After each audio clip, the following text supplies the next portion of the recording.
Merci de nous recevoir chez vous. Aujourd'hui, actualité oblige, nous sommes là pour parler de ces silences de la MOCA. La MOCA que vous savez en République démocratique du Congo depuis un certain moment manque soit des déclarations politiques ou des sorties médiatiques à haute facture. Et nous allons en parler tout au long de ce programme. Et pour ce faire, Ensemble pour la République, plateforme électorale ou parti politique en RDC. On va essayer aussi d'éclairer la lanterne politique jusqu'à ces points. Et nous allons chuter avec le taux d'échange en RDC qui flambe par-ci par-là, le taux officiel presque méconnu du grand public. Que faire pour remédier à cette situation? Nous recevons pour vous, héritiers et chez vous, il est cadre au niveau de la MOCA, mais aussi également dans l'ensemble pour la République, économiste, mathématicien de la RDC et aussi chercheur avec qui nous allons nous entretenir. Bienvenue à notre niveau. Ça vous va cette présentation? Très bien, ça va. Vous vous portez bien? Très bien, merci. Espérons que vous allez accepter qu'on puisse vous tutoyer. Par exemple, oui. Très bien. Alors, on commence la MOCA. Est-ce que peut-on parler d'une opposition silencieuse en RDC? Merci, très cher Léo, pour votre invitation. Merci à tous qui nous suivent. Je crois que la question est très essentielle. C'est une question d'une grande importance. Nous entendons parler de cette question de partout. Mais ici, je voudrais répondre à la question en contextualisant le fait. Parce que nous devons comprendre la MOCA. D'où vient-elle? Vous savez, dans les enjeux de notre pays, enjeux politiques de notre pays, depuis 1960, le Congo, au fait, est toujours victime de ses choix politiques. Qu'est-ce que je voudrais parler par là? En 1960, nous avons Kasavubu. Croyez-moi que Lumumba était le mieux aimé de tous, avec une très bonne popularité sur le plan national. Mais qui dirige le pays pendant ce moment? C'est Joseph Kasavubu, ce jeune séminariste. Je ne dis pas qu'il n'était pas bon, mais en fait, nous arrivons en 1965. On voit un jeune homme qui sort de nulle part, il s'appelle Joseph Mobutu. Il dit non, je vais arrêter le tout, je serai président de la République. Momentanément. Ce jeune va prendre le pouvoir indépendamment à la volonté du peuple congolais. C'est un jeune, par sa force, il a pris le pouvoir. Il reste au pouvoir momentanément, soi-disant organiser les élections. Il ne l'avait jamais fait. Vous savez, vous comme moi, il y a eu des élections votées vert, votées, ça c'était n'importe quoi. Mobutu est resté au pouvoir pendant 32 ans. Et pendant ce moment, les gens criaient, il fallait que le Mobutu parte. Mais curieusement, nous allons recevoir M. Laurent Désiré Kabila en 1997, un certain 17 mai, qui prend les choses en main. Lui aussi, il se pourrait qu'il viendra, il va dire avant, non, je ne serai pas président de la République, mais lorsqu'il arrive à Kinshasa, et déjà l'idée lui vient en tête, il devait devenir président de la République. Et l'histoire s'est répétée. Et il n'avait jamais été élu du peuple. Et il n'y avait jamais eu des élections. Bon, en fait, il est venu nous libérer dans cette situation. C'est ce qu'on me dit. Bon, je crois en ça. Je l'accepte. Et arrivé en 2001, Laurent Désiré Kabila meurt. Et comme vous le savez, lorsque Laurent Désiré Kabila meurt, nous on savait qu'il y avait des figures politiques dans ce pays qu'on connaissait. À l'occurrence, Étienne Tshisekedi, il y avait des très bonnes figures politiques, en fait, qui ont combattu longtemps Mobutu. Mais on trouve un jeune homme de moins de 30 ans qui prête serment. Là, c'est Joseph Kabila Kabange qui jure solennellement de ne pas trahir le pays. Il devient président de la République. Là aussi, aucune élection, indépendamment de notre volonté. Ce monsieur doit travailler durement pour l'unification du pays, parce qu'il n'est pas le diable, il n'est pas le sorcier, il n'est pas le mal, le seul mal du pays. Parce que s'il en était le seul, comme il n'est plus au pouvoir, on allait voir le bonheur du pays. Alors, il est passé, je pensais qu'il pouvait faire 5 ans, 10 ans, le monsieur a cherché aussi un peu à s'éterniser. C'est vrai, avec lui, on a organisé les tout premiers cycles électoraux. En 2006, nous allons aux élections. Vous le savez comme moi. Après les élections, pouf, Jean-Pierre Bemba Gombo gagne aux élections. Ce n'est pas moi. Beaucoup des rapports internationaux, si vous en voulez, l'Internet est là, vous pouvez entrer et vous allez découvrir. Mais curieusement, face à la grande force, face à la tempête, il y a même Mobutu qui a dit, quand il y a ouragan, le fruit, qu'il soit mûr ou pas, il tombe quand même. Oui. Notre ami Jean-Pierre Bemba n'a pas su accéder à la magistrature suprême. Monsieur Kabila a été proclamé par la Cour constitutionnelle, nous l'avons accepté. Nous arrivons en 2011, vous savez, nous avons reçu Étienne Tshisekedi du Amulumba, des heureuses mémoires. Il a bien dit, lorsqu'on a même discuté sur la question de la CENI, il dit, en tout cas des figures de l'angle, je battrai Kabila. Même si on prenait Olive Lembe et qu'on la mettait à la tête de la CENI, avec cette aisance, le président Tshisekedi a dit qu'il allait gagner Kabila. Et c'est vrai, nous arrivons en 2011, Étienne Tshisekedi a bâti à plate couture. Nous avons vu ça. Et il a gagné les élections. Ce n'est pas toujours moi qui l'ai dit, c'est Monseigneur Monsengo qui a dit que c'est Étienne Tshisekedi qui avait gagné les élections. Mais face à une force quelconque, parce que c'est là que je voudrais répondre par rapport à la question de la Mouka. Face à une question de l'air, c'était une force. Tshisekedi s'est rendu compte qu'il allait faire tuer beaucoup. On en a tué à l'époque de Kabila. On a tué plusieurs personnes. Plusieurs jeunes ont été tués. Alors, il s'est dit qu'il fallait dormir.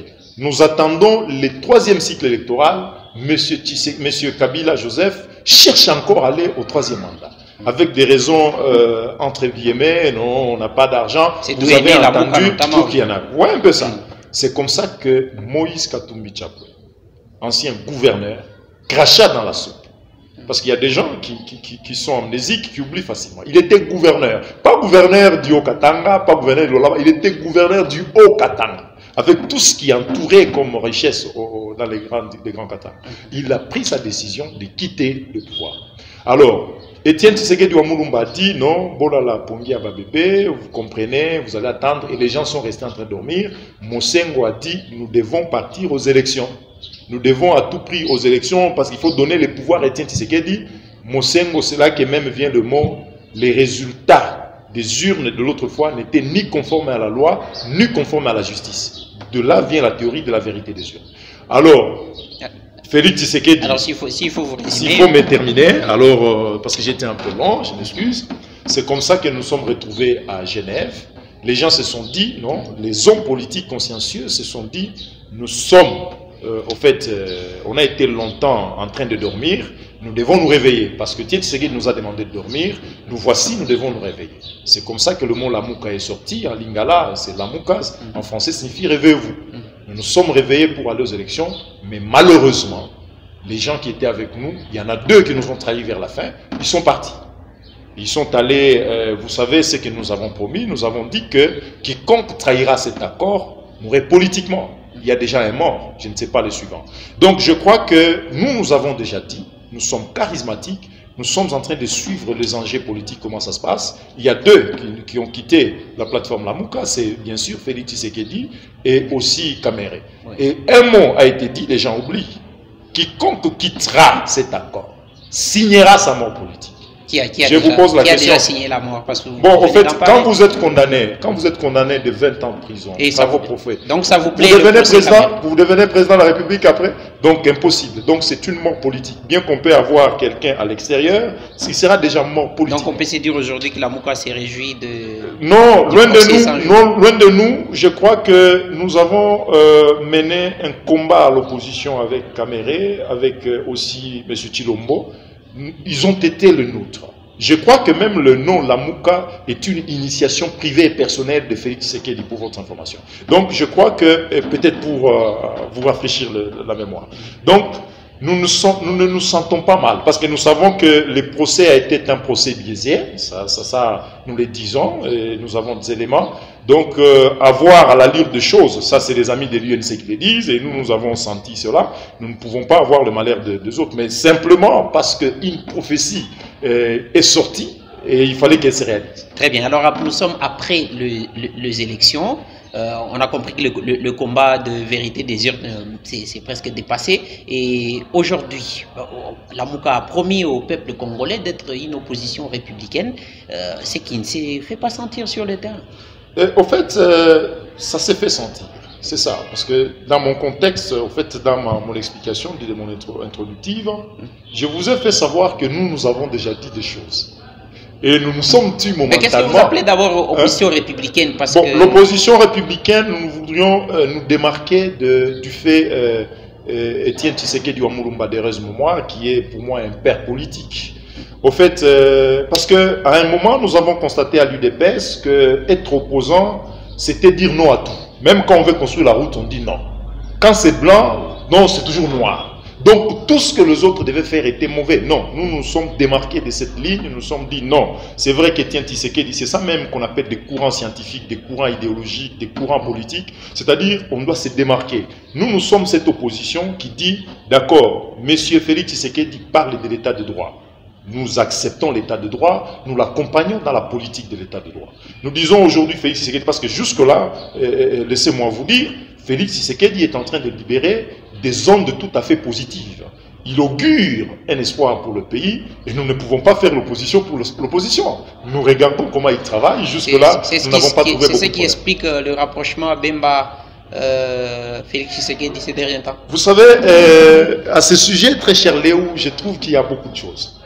Regardez lorsque les Congo, c'est ce que j'ai toujours dit qu'il y a un petit problème. Lorsque c'est Sami Badibanga qui quitte l'IDPS, il va vers Kabila, on doit les suspendre, on les juge des traîtres.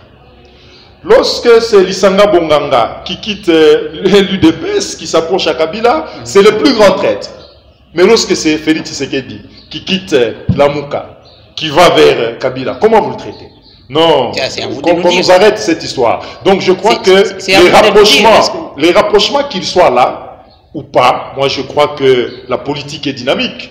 Nous pouvons rapprocher toute personne apte à satisfaire le besoin de la population. Moi je crois qu'il n'y a pas de problème. J'entends des débats, ça ne peut même pas faire débat. Donc s'il y a un rapprochement, il y a un rapprochement. Vous avez dit que vous êtes une opposition qui se démarque de l'opposition radicale et tout ça c'est connu. Voilà. C'est ce qui a fait que aussi sur le plan des marches qu'on a vu à la télévision et que la Mouka n'a fait que 2 personnes.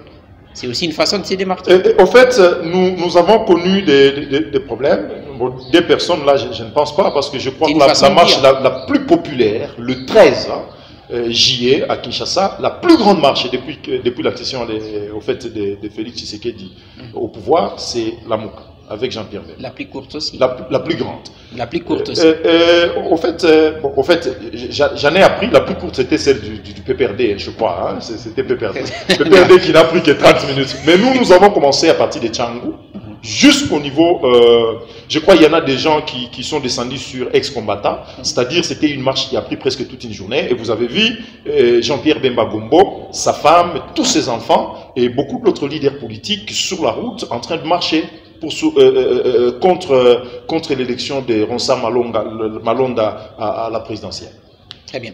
Alors, parlons-en peut-être pour terminer avec cette affaire de la Mouka. Est-ce qu'on peut conclure aujourd'hui que il y a des négociations sous coulisses qui se passent, c'est-à-dire les rapprochements dont j'ai fait allusion entre le cash et la Mouka aujourd'hui? Est-ce qu'on peut-on parler, parce que ça vous plaît vous entendre dire que le procès 100 jours était biaisé et entaché de beaucoup d'irrégularités, mais d'une part ça vous fait du bien parce que ce sont des traîtres qui ont quitté la Mouka. Qu'est-ce qu'on peut s'attendre de la Mouka après les élections? Vous savez, très cher Léo, dans tous les membres, ça n'engage que moi, dans beaucoup de Congolais, les jeunes, des vrais patriotes, je ne trouve pas aujourd'hui quelqu'un qui peut parler en mal contre Félix Tshisekedi, pour l'instant. Est-ce que vous comprenez? Pourquoi? Parce que le contexte était là. Nous avons été avec Félix Tshisekedi à Genève. Félix Tshisekedi est nôtre. C'est-à-dire, nous avons le même valeur. Nous avons pratiquement une même idéologie, donc nous sommes une même famille. Et je vous assure... Donc il n'y a pas d'opposition. Non. En fait, nous avons une mauvaise conception de l'opposition. C'est ça le danger. Lorsque vous êtes aux États-Unis, on parle républicain, on parle démocrate. Ce n'est pas une opposition d'insulte à l'oreille.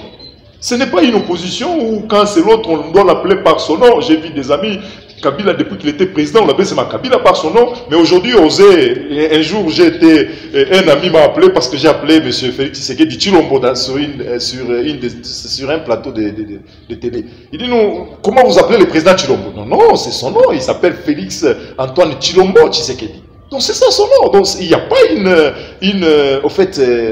une tournure qui m'empêche de l'appeler ainsi. Donc nous ne sommes pas dans ça.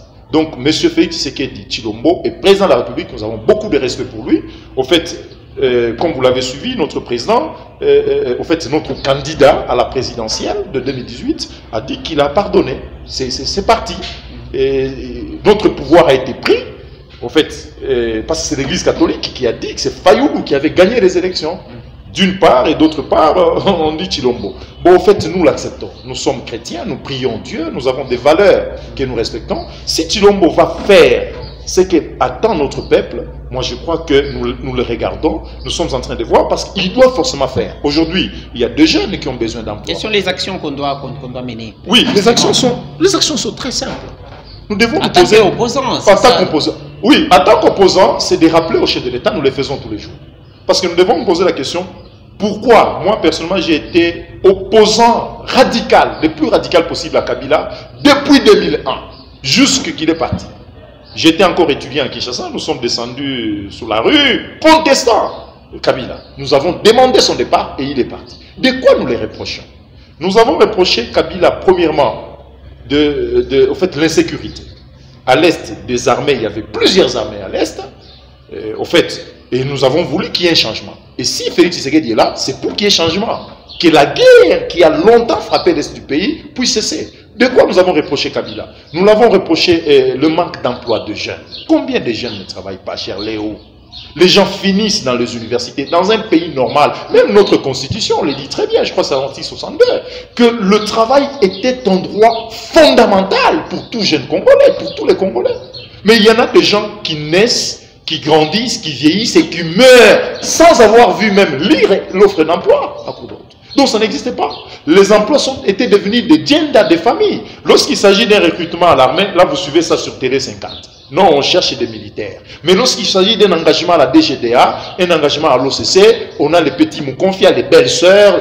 Voilà, c'est ça, cette médiocrité au sommet de l'État que nous avons combattu. Et c'est ce que nous disons à Félix Tshisekedi, de ne pas tomber dans ces pièges. Il doit s'émanciper de Joseph Kabila. Il doit fournir des grands efforts pour se démarquer de Joseph Kabila. Tous les maux que Joseph Kabila a infligés aux jeunes, les universités. Nous ne sommes même pas dans les top 200. Nous avons signé notre mort dans l'avenir. Le capital humain est nul au pays. Aujourd'hui, les gens, vous avez l'impression que même pour trouver l'emploi, il faut passer à la télé, insulter le régime pour être de telle famille politique, pour être appelé ailleurs. Au fait, il y a une inversion des valeurs. C'est de la médiocrité au rendez-vous. Donc, nous appelons au président, au fait, j'appelle le président à ses responsabilités, au fait, à donner ce que nous attendons de lui. Nous avons besoin d'un État.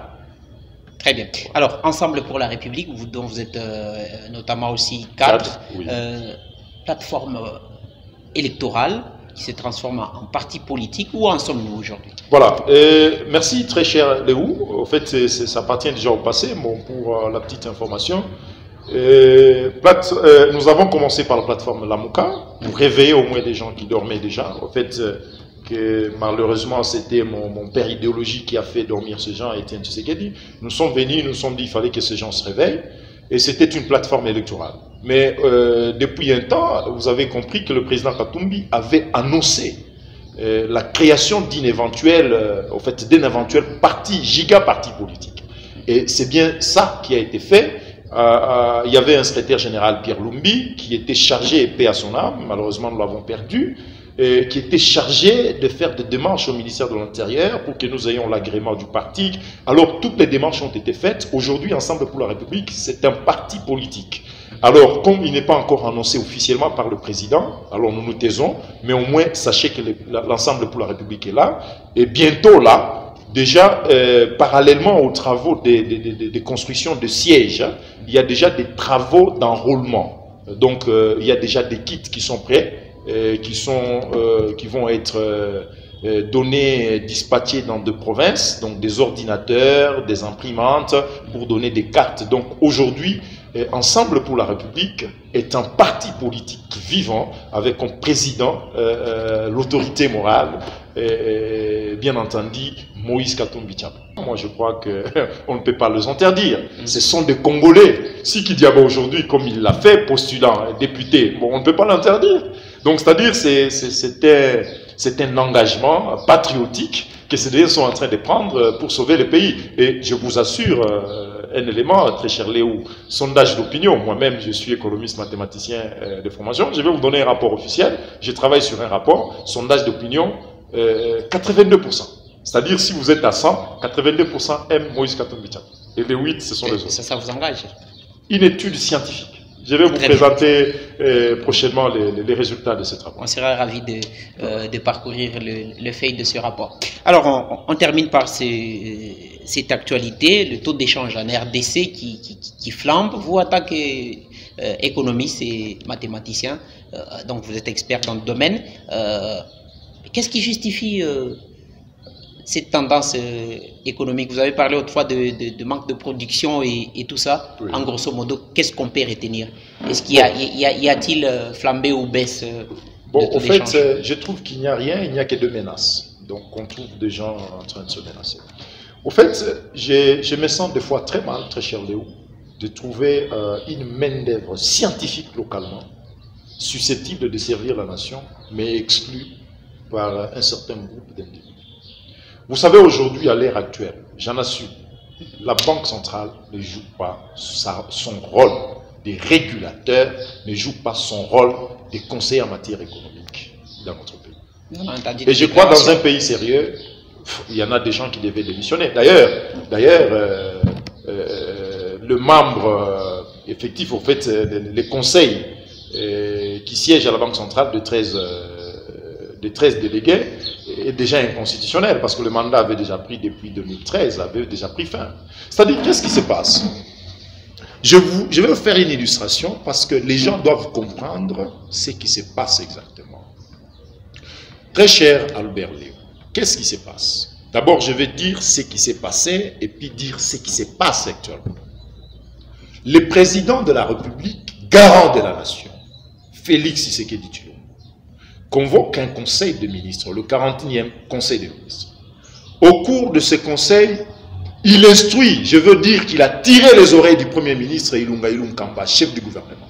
Et il lui dit, monsieur, tu dois instruire au gouverneur de la Banque centrale et aux ministres de finances qui ont les prérogatives de stabiliser le prix sur le marché, de stabiliser au plus vite possible. Et le ministre est sorti en tremblant, je pense. Il a instruit à son tour à ces 2 hommes. Donc le ministre des Finances, M. Sélé Alagouli, pour qui j'ai beaucoup de respect, mais malheureusement je ne sens pas ce ministère, et aussi au gouverneur de la Banque centrale. Il leur dit, vous devez stabiliser. Par peur, ça je le dis. Parce que le président a dit, on doit faire certaines choses. Oublions tous les défauts qu'on a déjà faits. On commence à créer, qu'on crée une stabilité. C'est comme ça que vous allez trouver acte 1. Ça, c'était un film, c'était du théâtre. Acte 1, la menace de la Banque centrale. À partir du mercredi, nous allons, pour contrebalancer, parce que quand on dit il y a augmentation, il y a hausse du prix du dollar, c'est-à-dire il n'y a pas beaucoup de dollars en circulation. Alors il faut augmenter la masse, et la Banque centrale menace en disant, par adjudication le mercredi, nous ajoutons la masse monétaire en devises étrangères. C'est-à-dire nous allons faire 25 millions de dollars. Ça, c'est une menace, malheureusement, c'est un mensonge. Ça n'a jamais été. Le mercredi, là, ça n'avait pas eu lieu. C'est grave dans un pays sérieux. Alors, le même mercredi, les cambistes, les gens qui sont sur le marché d'échange et aussi les échangeurs manuels, se disent non, non. Comme on vient de dire, si on osait mettre seulement les 25 millions de dollars américains en circulation, c'est que nos dollars n'auront plus de valeur. Qu'est-ce qu'on fait? Il faut libérer les dollars. Je vous assure, ces jours-là, je me souviens même, j'ai même un ami qui avait 2500 dollars ce jour-là, qui me dit, non, non, cher ami, comment vous trouvez? Je dois d'abord aller changer, sinon, plus tard, mercredi, il y aura beaucoup de dollars, il y aura ceci. les gens sont allés très vite. Et vous voyez la force du marché. C'est ce qui s'est passé exactement. Alors, directement, il y avait ce qu'on appelle anticipation. C'est-à-dire, les gens ont anticipé l'échange. Ils sont allés donner les devises et par ricochet, il y a eu baisse sensible des devises. Nous sommes partis de 220 à 15, cher Léo.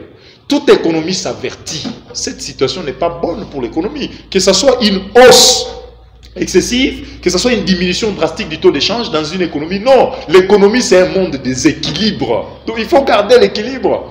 Alors il y a eu cette spéculation, je ne sais pas, la Banque centrale s'en était réjointe. On peut espérer... Non, juste pour l'instant, non, on n'espère rien. Et c'est comme ça qu'il y avait au monde, et le mercredi, il n'y avait rien en circulation, et les prix, et je vous assure, si nous ne sommes pas sérieux, je vous assure qu'on peut aller doubler les taux d'échange, on peut changer $1 à 300.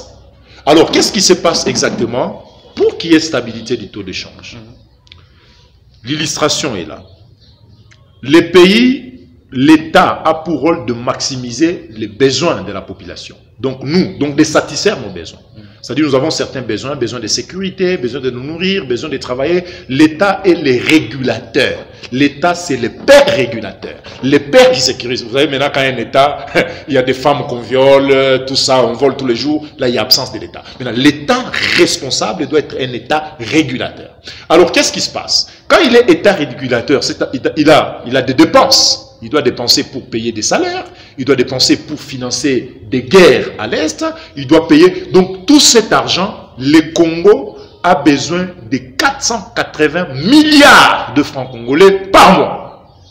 Alors c'est l'argent qu'il faut. Alors où trouver cet argent, très cher Léo? La technique économique traditionnelle est pour financer les dépenses. On va recourir à ce qu'on appelle des recettes fiscales.